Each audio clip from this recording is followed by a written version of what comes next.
Tem um tipo de crime que não deixa marca no boletim de ocorrência. Não porque não seja crime, mas porque quem o comete é bom demais em apagar rastros, em comprar silêncio, em transformar a vítima no problema. É o tipo de crime que acontece dentro de quatro paredes, dentro de relações de poder, dentro de estruturas onde a palavra de um vale mais do que a palavra do outro, simplesmente porque um tem dinheiro e o outro não tem. Quando Patrícia entrou pela porta do escritório, naquela segunda-feira de manhã, ela não sabia que aquele seria o dia em que a sua vida partiria em dois, antes e depois. E quando ela tentou falar, o sistema inteiro se voltou contra ela. Cada porta fechou.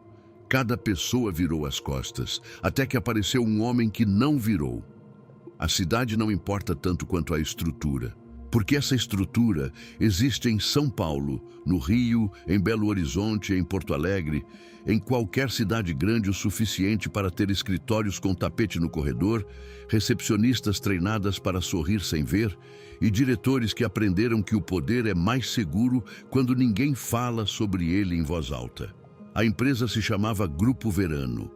Consultoria empresarial, treinamento corporativo, assessoria de gestão.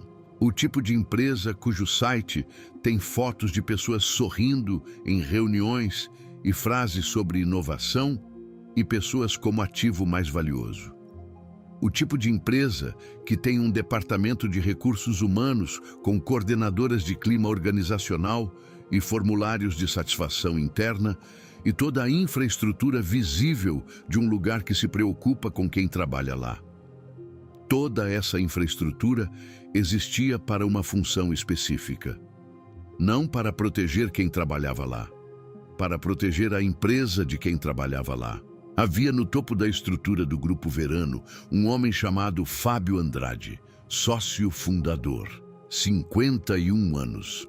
O tipo de currículo que impressiona antes que você chegue perto o suficiente para ver o que está por baixo. MBA internacional, prêmios de associações do setor, fotos com políticos em eventos de gala, o tipo de presença pública que é construída com cuidado ao longo de anos para funcionar como blindagem. Não blindagem jurídica, blindagem de percepção. A de que um homem com esse nível de visibilidade positiva não pode ser o que certas pessoas sabiam que ele era. Fábio Andrade havia construído o Grupo Verano ao longo de 18 anos, com uma combinação de competência real nos negócios e uma capacidade de selecionar pessoas que era retrospectivamente perturbadora na sua precisão. Ele selecionava mulheres jovens para posições próximas a ele, com critérios que o departamento de RH registrava como perfil de alta performance, mas que na prática envolviam uma avaliação que nunca constava em nenhum formulário. Selecionava quem era vulnerável de formas específicas, financeiramente pressionada, sem rede de apoio robusta na cidade, ambiciosa o suficiente para interpretar a atenção de um superior como oportunidade profissional. Havia um padrão. E padrões, quando são mantidos por tempo suficiente, deixam rastros. Patrícia tinha 29 anos quando entrou no Grupo Verano como analista sênior de projetos. Havia chegado a São Paulo 2 anos antes, vinda de uma cidade do interior de Minas Gerais, com um diploma de administração, um mestrado incompleto que havia parado por falta de bolsa e a determinação de quem havia crescido sabendo que cada passo precisava ser conquistado sem rede de segurança embaixo. O processo seletivo havia sido longo. 4 etapas, testes técnicos, entrevista com o sócio fundador que havia durado 40 minutos e que havia aparecido na época como sinal de que ela havia sido realmente avaliada, que havia interesse genuíno no que ela tinha a oferecer profissionalmente. Fábio Andrade havia sido atencioso. Havia feito perguntas sobre o mestrado interrompido com o que pareceu interesse real. Havia dito que via potencial de crescimento acelerado para alguém com o perfil dela. Ela havia aceitado o emprego com a sensação de que havia chegado em algum lugar. Os primeiros 4 meses foram exatamente o que pareciam ser. Trabalho intenso, aprendizado rápido, integração numa equipe de 12 pessoas que tinha a dinâmica específica dos ambientes de alta performance, pressão constante, pouco limite entre trabalho e vida pessoal, a sensação permanente de que parar era ficar para trás. Ela havia navegado isso bem, porque havia sido treinada pela própria vida para funcionar sob pressão sem desmoronar. Foi no 5º mês que as coisas começaram a mudar de forma que ela demorou para nomear, porque não havia linguagem imediatamente disponível para o que estava acontecendo. Fábio havia começado a chamá-la para reuniões que não tinham agenda formal. Reuniões às 7 da manhã, antes dos outros chegarem. Reuniões que terminavam de uma forma que ela saía com a sensação de que algo havia acontecido que não era trabalho, mas que ela não conseguia definir com precisão suficiente para transformar em palavra. Havia comentários sobre a roupa, sobre o cabelo, sobre aspectos físicos que eram feitos com a leveza casual de quem não está fazendo nada de errado, com o tom específico que faz a pessoa que ouve questionar a própria interpretação. Ela havia tentado criar distância, havia redirecionado as reuniões para incluir outras pessoas, havia respondido e-mails de forma mais formal, havia se posicionado de maneira que criava espaço profissional claro. Estratégias que qualquer mulher que já esteve nessa situação reconheceria, não porque sejam ensinadas formalmente, mas porque são aprendidas na prática, compartilhadas em sussurros entre mulheres que tentam navegar ambientes onde o poder está errado. As estratégias não funcionaram, porque Fábio Andrade havia feito isso antes, havia encontrado resistências antes, e havia desenvolvido ao longo dos anos um repertório específico para contornar cada forma de resistência sem nunca fazer nada que fosse diretamente documentável. No 9º mês, numa tarde de novembro, numa reunião que havia começado como revisão de projeto e que havia esvaziado de todos os outros participantes por razões que cada um tinha individualmente, mas que somadas pareciam orquestradas, Fábio Andrade fez o que havia sido construído por meses de preparação metodológica. O pior que pode ser feito a uma pessoa num espaço que deveria ser seguro. Patrícia saiu do escritório naquela tarde com a sensação de que o chão havia desaparecido debaixo dos pés. Não imediatamente. Havia uma demora específica entre o momento em que algo acontece e o momento em que o cérebro consegue processar completamente o que aconteceu, uma demora que existe como proteção e que, ao mesmo tempo, funciona como o primeiro obstáculo à resposta. Ela foi para casa. Ficou sentada no apartamento pequeno que dividia com uma colega que não estava lá. E passou as horas seguintes entre o estado em que as pessoas ficam, quando o corpo ainda não recebeu permissão do cérebro para reagir. Na semana seguinte, ela tentou falar com a coordenadora de RH. A coordenadora se chamava Daniela. Tinha 36 anos. Trabalhava no Grupo Verano havia 8 e havia chegado àquela posição desenvolvendo uma habilidade específica que o ambiente havia requerido dela. A de ouvir com expressão de empatia enquanto processava internamente qual era a resposta que protegia a empresa. Não era má pessoa no sentido de que havia acordado decidida a causar dano. Era alguém que havia aprendido, ao longo de 8 anos de proximidade com o poder de Fábio Andrade, que a sobrevivência profissional dependia de onde ela colocava a lealdade quando as coisas ficavam difíceis. Daniela ouviu Patrícia por 45 minutos. Tomou notas, fez expressão adequada nos momentos adequados. E ao final disse que aquilo era muito sério, que precisava de tempo para entender a situação corretamente, que havia um processo interno que precisava ser seguido, que Patrícia devia confiar no processo. O processo, Patrícia descobriria nas semanas seguintes, consistia em demorar o suficiente para que ela perdesse a certeza, o ímpeto e a disposição de continuar. Havia uma técnica que Fábio Andrade havia refinado ao longo de anos, provavelmente sem a nomear conscientemente, mas que operava com a eficiência de algo que havia sido testado muitas vezes: a técnica do desgaste por processo. Não confrontar a denúncia diretamente, não negar de forma que cria registro. Simplesmente fazer a pessoa que denunciou passar por um processo que é lento o suficiente, burocrático o suficiente e sutilmente hostil o suficiente para que a maioria das pessoas desista antes de chegar a algum lugar. Patrícia foi convocada para 3 reuniões de apuração interna nas 4 semanas seguintes. Em cada uma, havia uma pessoa diferente do lado de lá da mesa. A coordenadora de RH, um advogado da empresa que se apresentou como mediador neutro, um consultor externo de gestão de conflitos que a empresa havia contratado especificamente para aquelas situações. Cada um ouvia, tomava nota, prometia retorno. Nenhum retorno chegava com a substância que havia sido prometida, e enquanto o processo tramitava internamente, outras coisas aconteciam. A carga de trabalho dela foi redistribuída de forma que a deixou com projetos menores, menos visíveis, menos relevantes. Uma sinalização não verbal de que sua posição havia mudado sem que ninguém precisasse dizer em voz alta que havia mudado.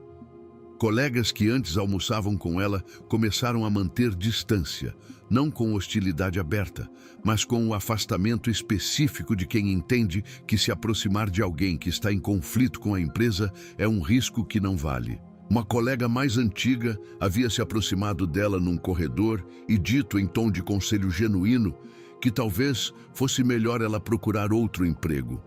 Que esse tipo de coisa, nessa empresa, não costumava terminar bem para quem denunciava. Patrícia havia perguntado o que havia acontecido com outras que haviam denunciado antes. A colega havia ficado em silêncio.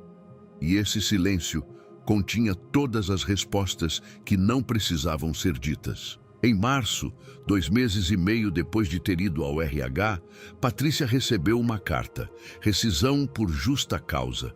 O motivo listado era conduta inadequada e comprometimento da harmonia do ambiente de trabalho. A formulação era vaga o suficiente para ser usável juridicamente e específica o suficiente para ser humilhante na sua inversão. Ela havia sido feita de vítima inculpada, com a eficiência burocrática de um carimbo. Ela contestou.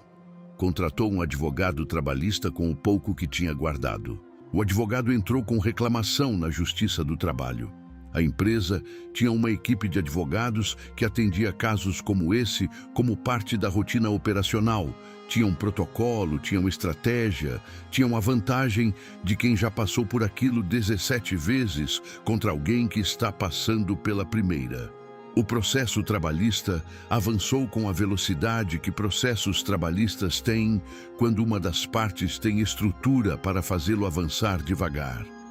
Audiências adiadas por razões técnicas, documentos solicitados que demoravam para chegar. A lógica de desgaste que havia funcionado internamente sendo aplicada agora no sistema judicial com a mesma eficiência.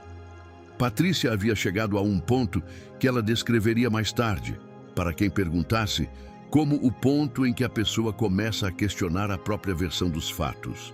Não porque a versão fosse falsa, mas porque quando todo o sistema ao redor de você nega sistematicamente o que você sabe que aconteceu, quando cada pessoa com poder de agir escolhe não agir, quando o processo que deveria validar a sua experiência a trata como suspeita, alguma coisa dentro da pessoa começa a procurar uma explicação alternativa que seja mais fácil de carregar do que a verdade.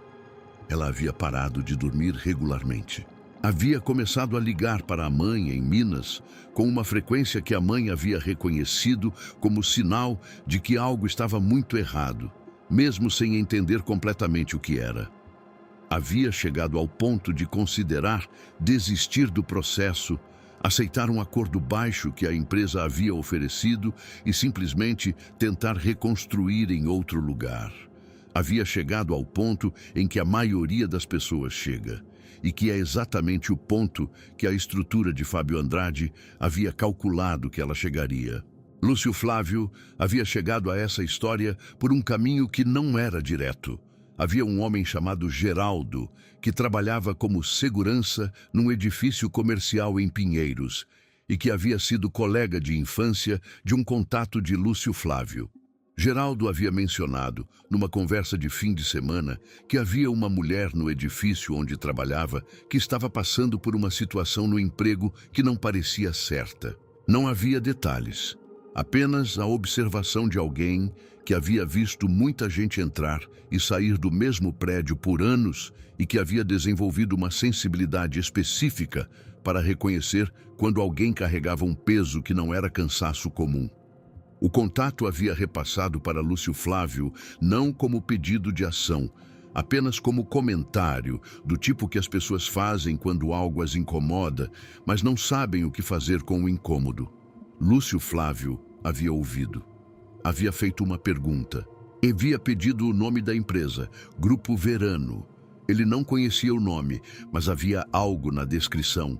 Mulher jovem, processo interno que não avançava, rescisão por justa causa, invertendo a situação, que tinha a estrutura de coisa que ele havia visto antes em variações. Não idêntica, a mesma lógica com roupagem diferente.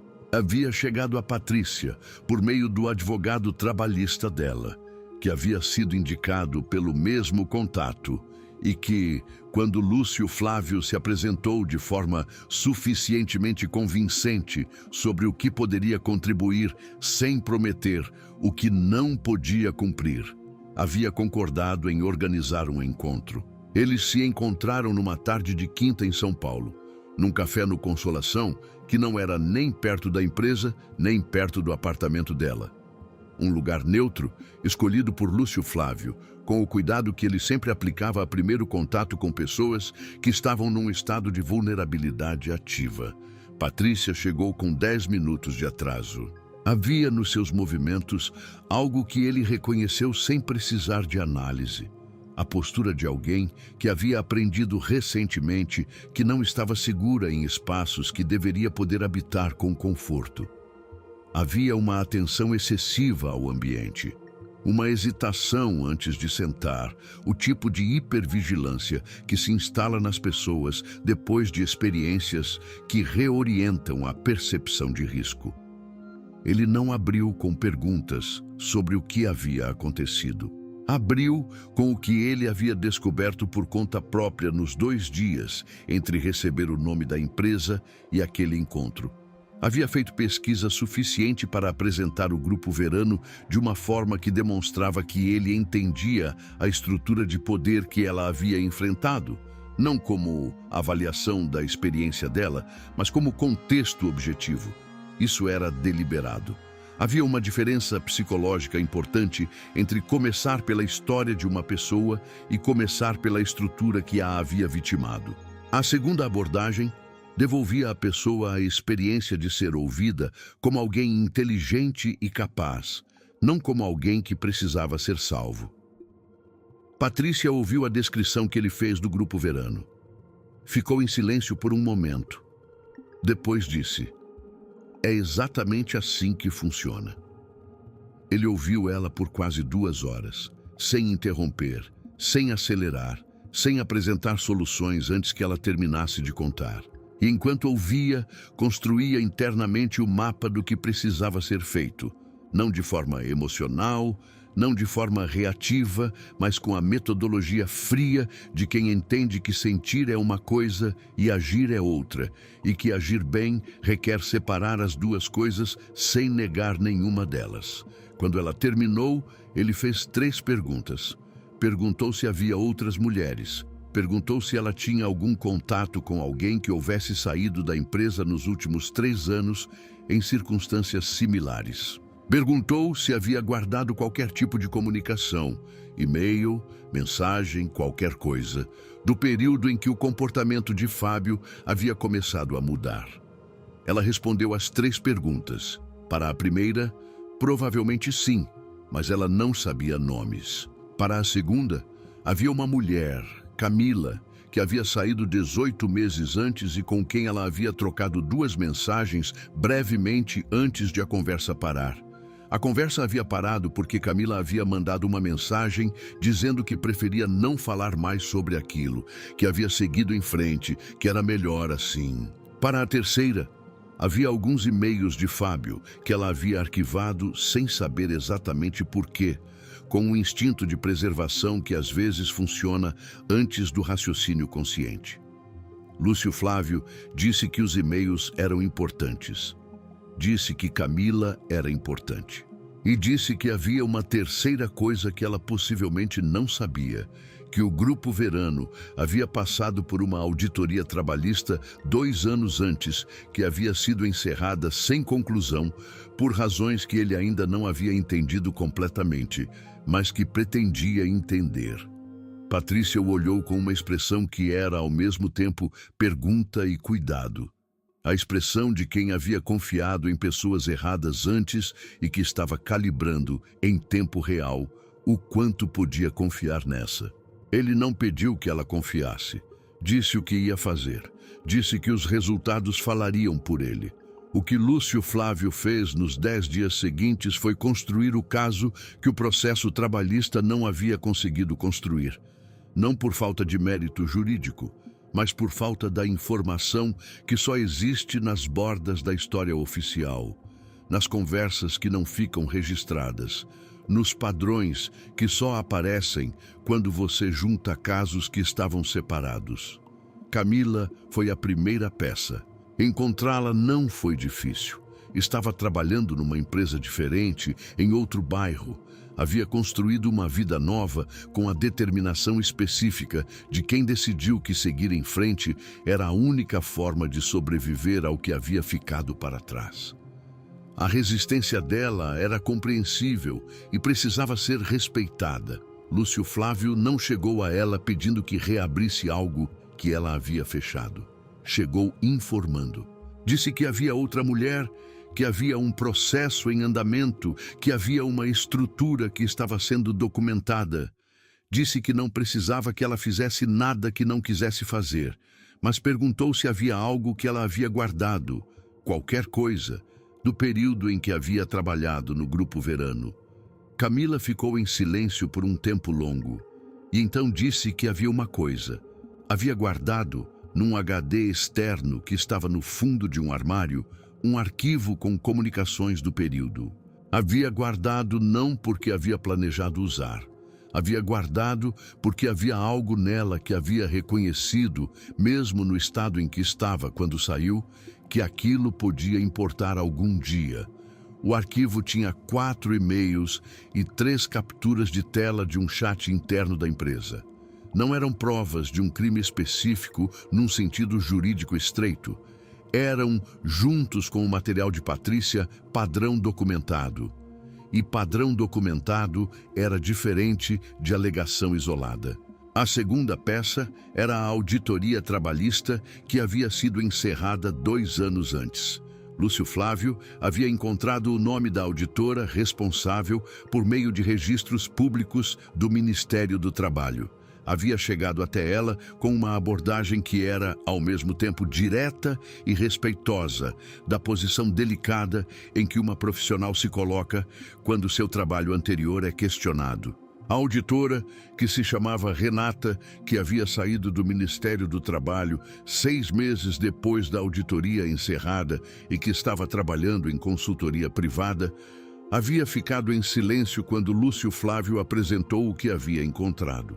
Depois havia dito, com a precisão de alguém que havia esperado por aquela conversa, sem saber que estava esperando, que o encerramento da auditoria havia sido resultado de uma pressão que vinha de um nível acima do seu, que havia chegado a ela como orientação verbal, sem registro escrito, que havia uma conexão entre o Grupo Verano e alguém com acesso suficiente para fazer aquela orientação chegar ao lugar certo. Ela não soube dizer o nome da conexão, mas soube dizer o departamento. E o departamento foi suficiente para Lúcio Flávio estreitar a busca.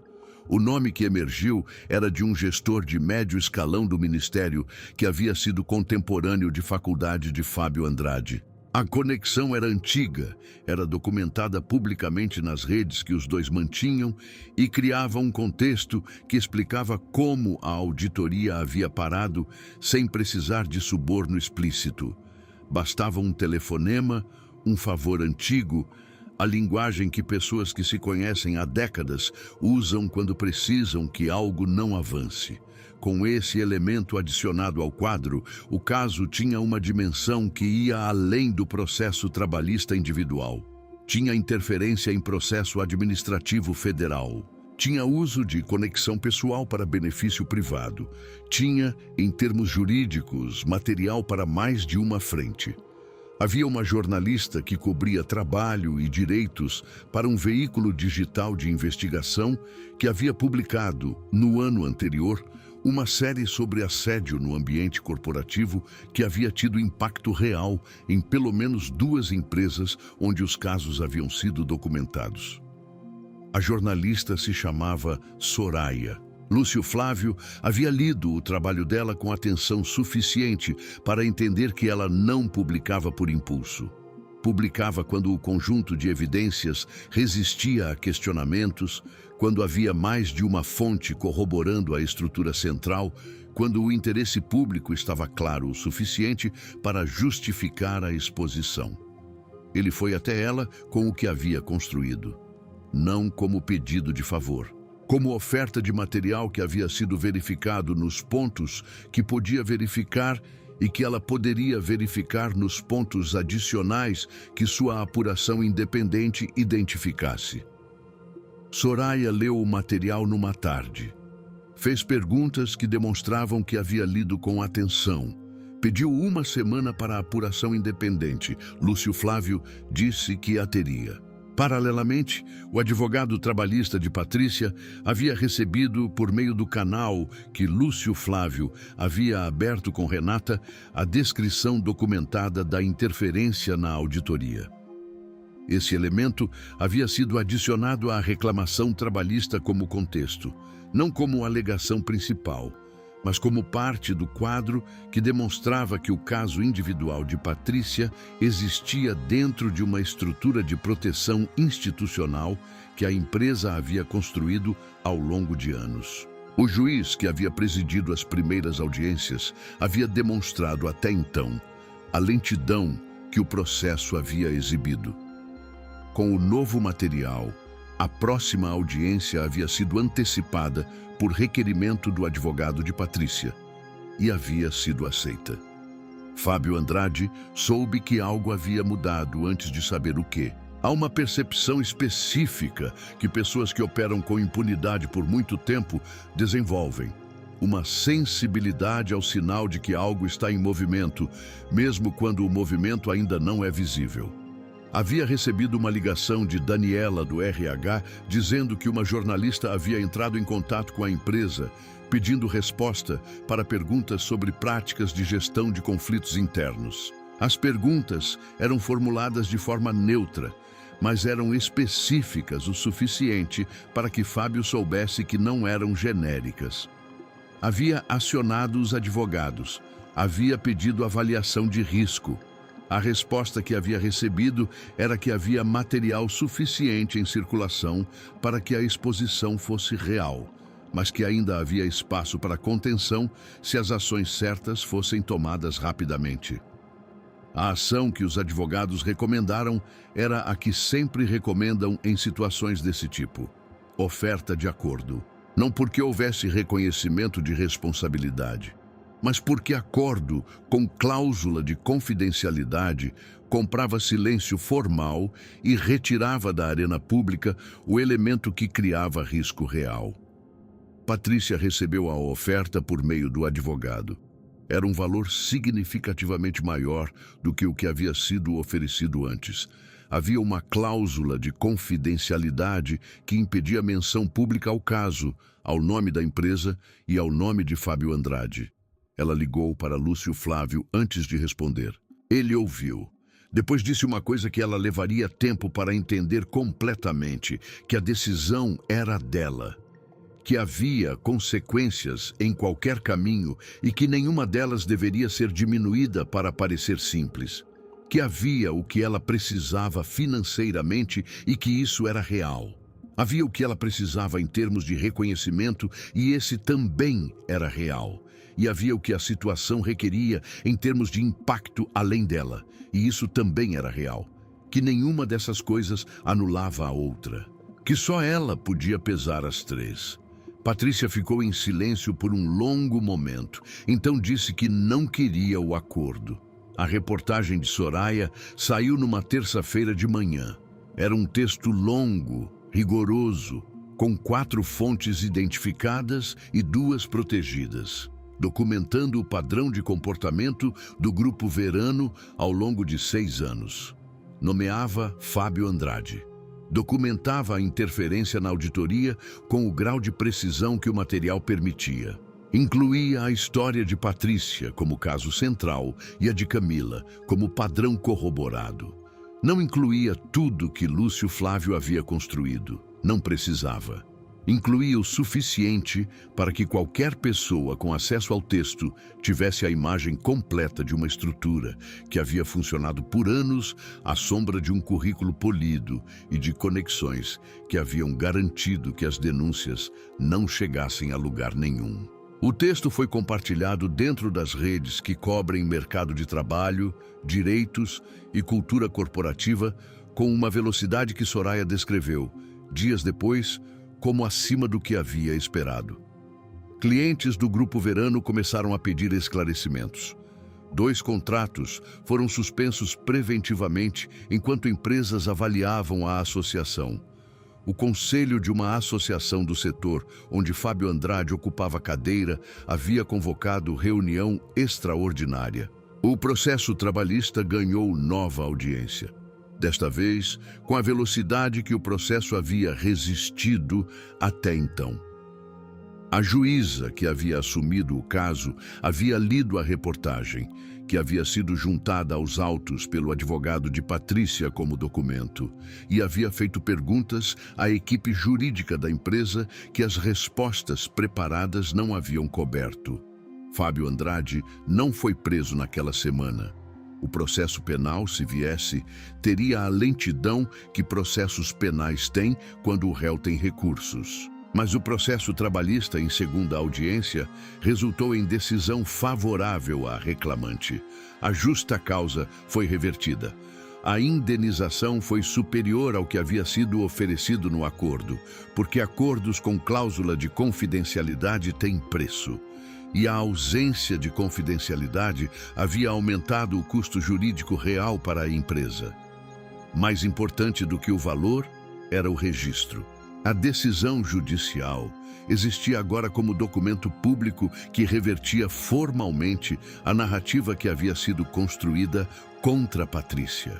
Não destruía o que havia acontecido, mas criava, no registro permanente do que o sistema havia decidido, a versão correta dos fatos.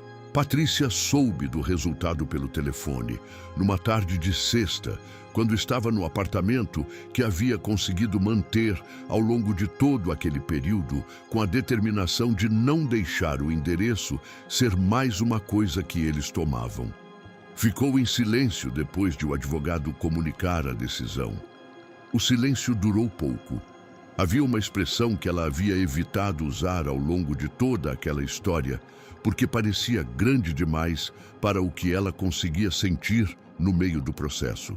Havia evitado a palavra vitória, porque vitória implicava que o outro lado havia perdido de forma que satisfazia a ideia de justiça, e ela sabia que não era isso que havia acontecido.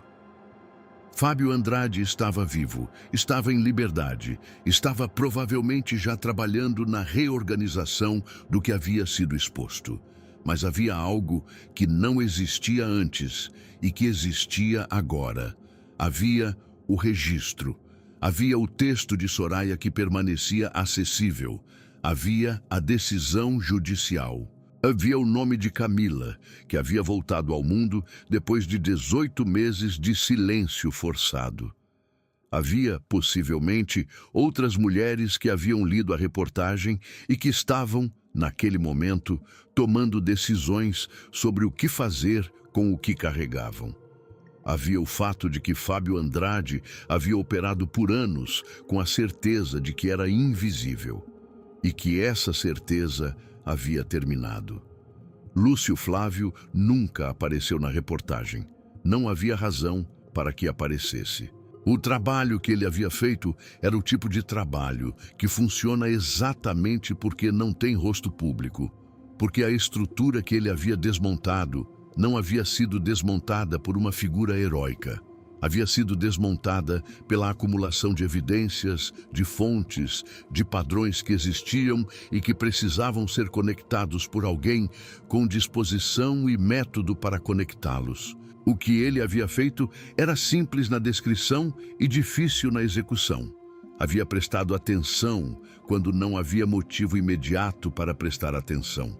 Havia seguido os fios quando cada fio individual parecia insuficiente. Havia entendido que histórias como a de Patrícia não existem no isolamento em que são apresentadas.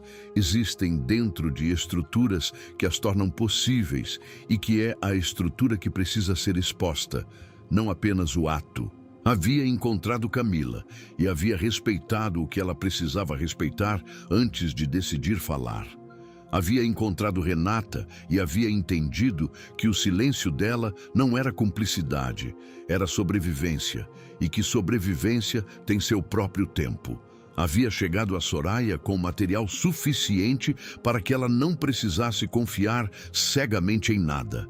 Havia chegado com documentação que resistia à verificação independente. E havia ficado do lado de Patrícia quando ela havia recebido a oferta de acordo.